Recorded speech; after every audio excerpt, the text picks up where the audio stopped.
Hi అండి, అందరికీ నమస్కారం. మీరు బాగున్నారా? నేనైతే బాగున్నాను. మీరు బాగుండాలి, మీలో నేను ఉండాలి. ఫ్రెండ్స్, మనం నిత్యావసర ధరల తగ్గింపు కోసమైతే ఒక చిన్న ప్రయత్నమే చేస్తున్నాం, యుద్ధమే చేస్తున్నాము. నాన్న కిరాణా స్టోర్స్ అని షాప్ పెట్టాము, ఛానల్ కూడా పెట్టాము.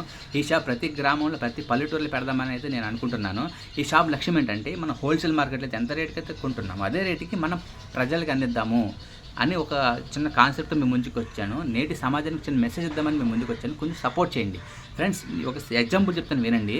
ఇప్పుడు మనం ఒక షాప్కి వెళ్ళిన తర్వాత మనం నిత్యావసర సరుకులు కానివ్వండి, లేదంటే సబ్బులే కానివ్వండి, షాంపులే కానివ్వండి, ఏవైనా సరే మనకి అవసరమైందే కదండి. నిత్యావసర సరుకు డైలీ వాజ్ మనకు అవసరమే. అయితే మనం ఒక సరుకు కొన్నామనుకోండి, అది ఎంత రేట్ పడుతుంది మనకి, అది మన దగ్గర చేరడానికి ఒక డిస్ట్రిబ్యూటర్ కానుంచి, డీలర్ కానుంచి, హోల్సేల్ దారుడు కానుంచి, కిరాణా షాప్ దగ్గర కానుంచి ప్రతి మనిషికి అయితే మనం కొన్న దాంట్లో లాభం వెళ్తుంది. ట్రాన్స్పోర్ట్లని, మన లోడింగ్లని ఇవన్నీ మన ఛానల్ భరించుకొని మీకు ఫ్యాక్టరీ అయితే ఎంత రేటుకి అయితే ఉందో అదే రేటుకి మన ఛానల్ ద్వారా ప్రజలకు అందిద్దాం, మన షాపుల ద్వారా ప్రజలకు అందిద్దామని లక్ష్యంతో మేము ముందుకు వచ్చి సపోర్ట్ చేయండి ప్లీజ్.